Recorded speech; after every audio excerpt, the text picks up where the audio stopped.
सत्यम सर्वाधार, सत उपदेश अमृत। विषय अशांति कैसे दूर हो। अध्याय संख्या 110, पुस्तक जीवन गाथा भाग 1।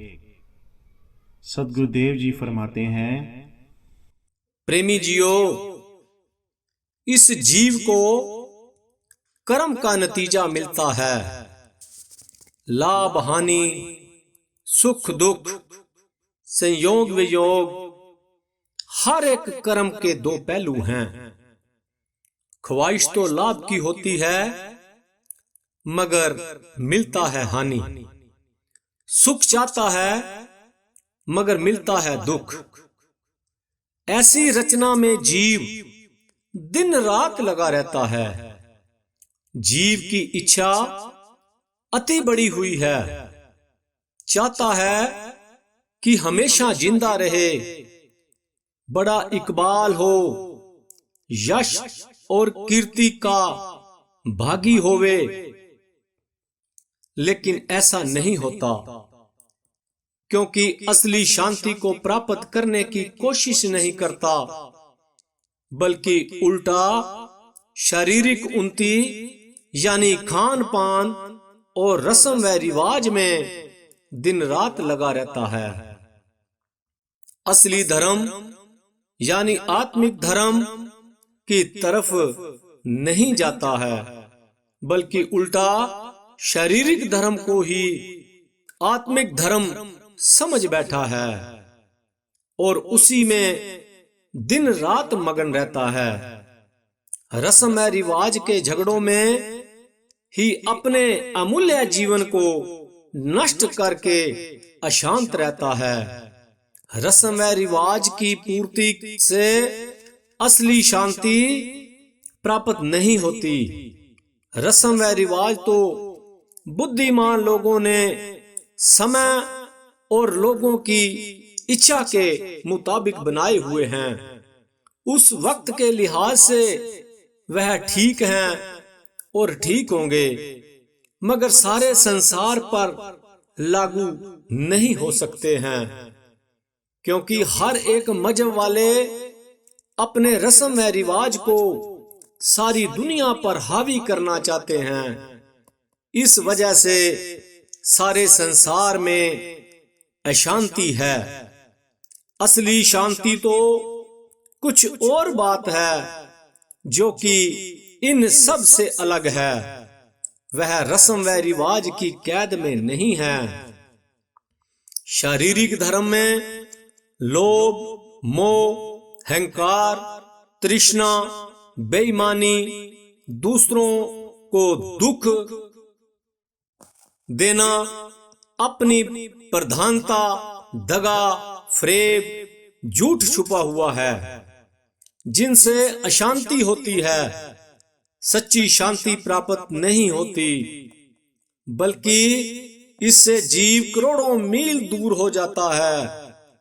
इसके उलट जब जीव में सत पुरुषार्थ, सत विचार, निर्माणता, पर उपकार, संतोष, प्रेम, सादगी और सत्संग जैसे गुण आते हैं, तब इसको शांति का पता चलता है।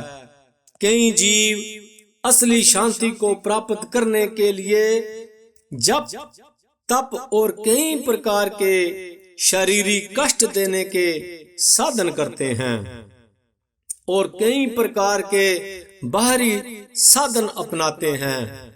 उनके अंदर जो कर्तव्य का अहंकार है कि मैं योगी हूँ, तपी हूँ, धरती नापता हूँ, जलस्या करता हूँ, यही उसको आवागमन में डालते हैं।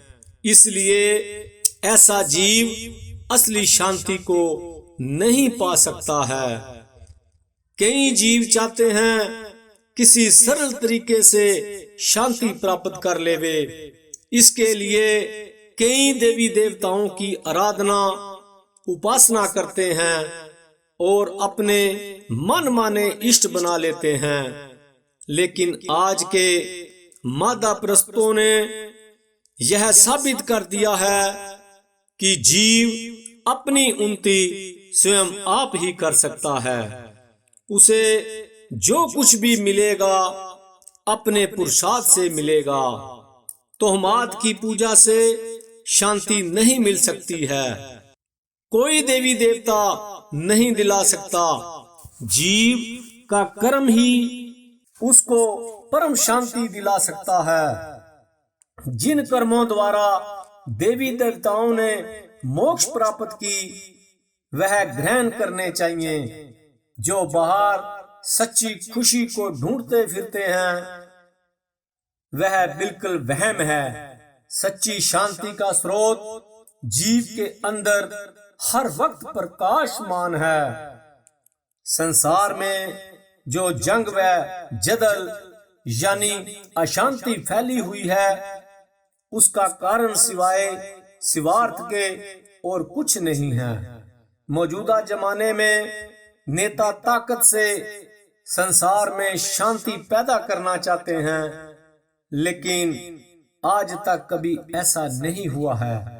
संसार में जितने भी महापुरुष हुए हैं उनके अंतःकरण में विश्व प्रेम था और निर्माणता व निष्कामता से अपने कर्तव्य को करते थे। इसलिए वह संसार में अपनी ऊंच मिसाल छोड़ गए। जिनके नाम से संसारी लोग अपने मन को शांत करते हैं, ताकत से ना कभी शांति हुई और ना हो सकती है। प्रेमियों, परम शांति को पाने के लिए केवल एक साधन है कि जीव अपना सब कर्म ईश्वर विखे अर्पण करे, यानी ईश्वर भावना या रजा इलाही में विश्वास रखे तो उस वक्त अहंकार का नाश हो जाता है, निर्माणता पैदा होती है, बुद्धि देह से असंग हो जाती है, निष्कामता पैदा होती है, जिस पर गीता में श्री कृष्ण ने जोर दिया है कि सारे कर्म ईश्वर विखे अर्पण करो और रजा इलाही पर विश्वास रखकर कर्म के फल की इच्छा न रखते हुए कर्म किए जाओ। सो प्रेमियों, आत्म निश्चय रखकर जो कुछ हो रहा है, जो कुछ होता है और जो कुछ होगा ईश्वर आज्ञा में समर्पण करो। ऐसे निश्चय से सच्ची श्रद्धा पैदा होती है। जैसे एक ही चिंगारी ईंधन के ढेर को खत्म कर देती है, इस तरह सच्ची श्रद्धा से भक्ति और भक्ति से ज्ञान पैदा होकर जीव परम शांति को प्राप्त होगा।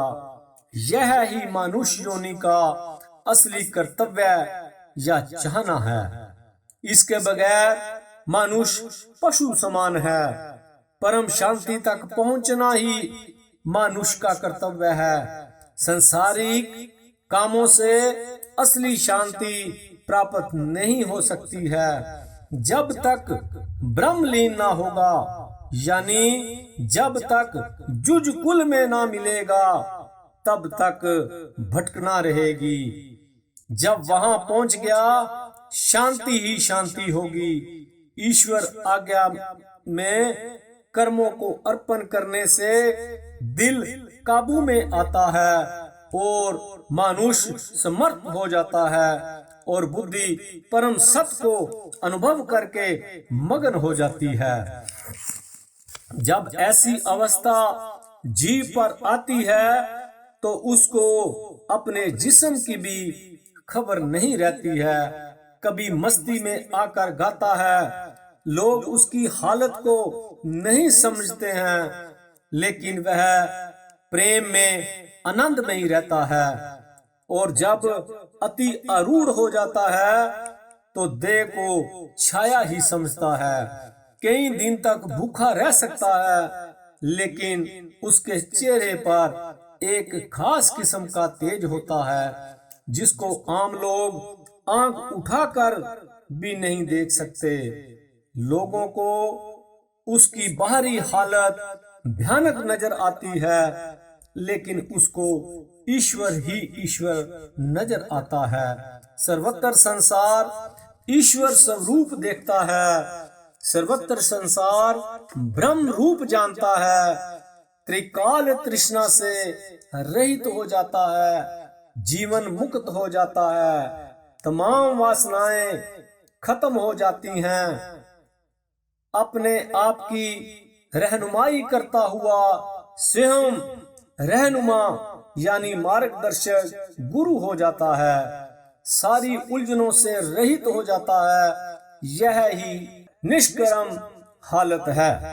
ऐसी हालत को प्राप्त करके कबीर साहब कहते हैं, देते मर गए पोते मर गए, रिश्तों को लगी आग, दूल्हे को दुल्हन मिल गई, गए बराती भाग। लौकिक तमन्ना परलौकिक वासना खत्म हो गई, वासनाओं का कुटुंब खत्म हो गया, बुद्धि ने ईश्वर को पा लिया, आवागमन चक्र खत्म हो गया। प्रेमियों, परम शांति को पाने के लिए अपने सारे कामों को ईश्वर विखे सौंपकर निष्काम कर्म किए जाओ। कर्म चक्र संसार है, कर्म ही बंध स्वरूप,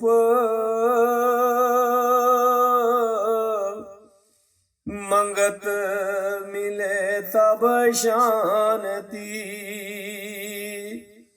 जब पाइए निज रूप। कर्म चक्र संसार है,